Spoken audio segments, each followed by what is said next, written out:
আমরা এখন মন্দিরের ভেতরে ঢুকে গেছি। দেখো কি সুন্দর মন্দিরটা।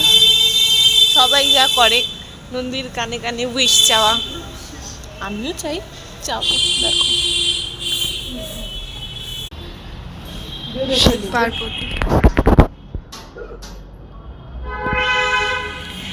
একটা শিবলিঙ্গ, নিচে একটা শিবলিঙ্গ। দেখো আমরা ওই মন্দিরে গিয়ে একটু ভেতরে ঢুকেছি। এটা কি রূপার? হ্যাঁ,